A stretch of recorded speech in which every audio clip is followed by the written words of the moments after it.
Bonjour à tous, bienvenue pour une nouvelle expérience artistique.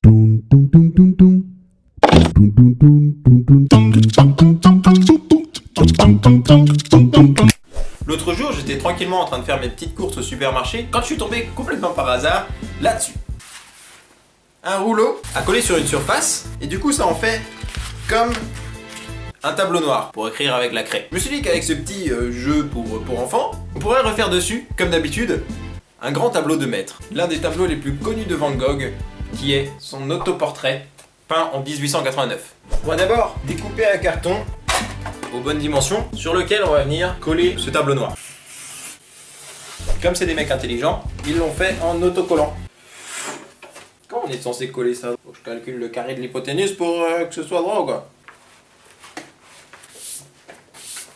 Et maintenant avec, j'ai reçu aussi quelques craies. On va voir ce qu'il y a. Parce que l'idée, c'est vraiment d'utiliser juste ce que j'aurais eu dans le paquet. Tant pis si c'est pas exactement les mêmes que sur le tableau. Parfait! Je n'ai que des craies blanches. Attendez, on va voir parce que j'ai eu plusieurs paquets du coup. Hop, on va se faire le suivant. Là, il y a de la couleur, là, je vois déjà du vert. Donc au final, j'ai du rouge, du brun, du jaune, du bleu et du vert. Et beaucoup de blanc. Je pense qu'on a les couleurs qu'il faut. Bon, ce sera pas exactement les mêmes couleurs, surtout que c'est de la craie un peu nulle pour écrire sur un tableau noir. C'est des craies d'école, tu vois. Mais bon, c'est le concept. On va voir ce qu'on peut faire avec ça.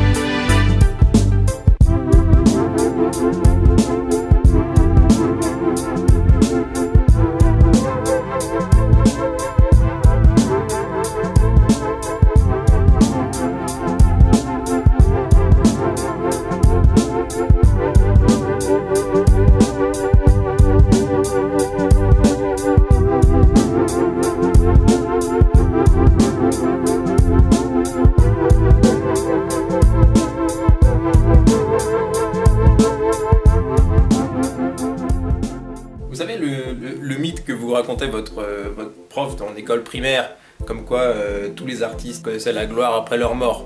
Eh bien, c'est complètement faux. Et ça vient justement de Van Gogh. Vous pouvez être sûr que tous les grands artistes connus aujourd'hui ont connu la reconnaissance de leur vivant. Ils vivaient de leur art, ils vendaient leurs tableaux et parfois ils avaient même des mécènes qui s'occupaient d'eux. Le seul pour qui c'est pas arrivé, c'est Van Gogh. De son vivant, de toute sa carrière, il a vendu un tableau. Il s'appelait La Vigne Rouge, il l'a vendu pour 400 francs de l'époque. Et aujourd'hui, les experts disent que si on le revendait, parce que pour l'instant il est dans un musée, mais si un jour il revenait à la vente, ce serait sûrement le tableau le plus cher de l'histoire. Dommage, Van Gogh, ce sera pas pour toi.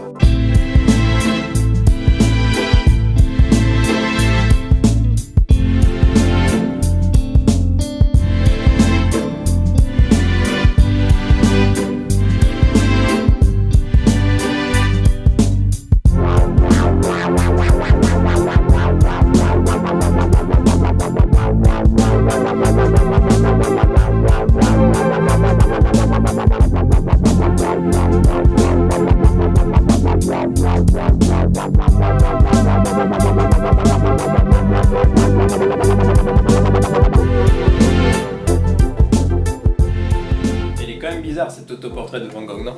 On dirait un peu qu'il est dans un rêve. Mais bon, c'est bien ça le style de Van Gogh finalement. Mais est-ce que vous savez pourquoi il peignait comme ça? Eh ben c'est parce qu'il était fou. Bon, pour les puristes, il était atteint d'instabilité mentale. Et comme il a peint énormément d'autoportraits, on peut voir l'évolution de sa perception de lui-même. Plus sa maladie avance, et plus son style se caractérise. Et c'est justement ce style qui va le rendre célèbre. Chez les artistes, on aime bien les fous.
voilà mes amis, avec les quelques couleurs qu'on avait, je pensais pas qu'on irait très loin. Et finalement ça se mélange assez bien, on peut éclaircir les bleus, on peut assombrir les verts et ce genre de choses. Du coup, au bout de 13 heures de travail, voilà ce que ça donne. Hop. Voilà, j'avoue, j'en suis plutôt content. J'espère que vous aussi, que cette vidéo vous a plu. Laissez-moi un petit pouce en l'air, ça fait toujours plaisir. Abonnez-vous pour pas rater la suite et proposez-moi d'autres idées d'expériences à faire dans les commentaires de cette vidéo. Et d'ici là, je vous dis merci d'avoir regardé cette vidéo et à très vite.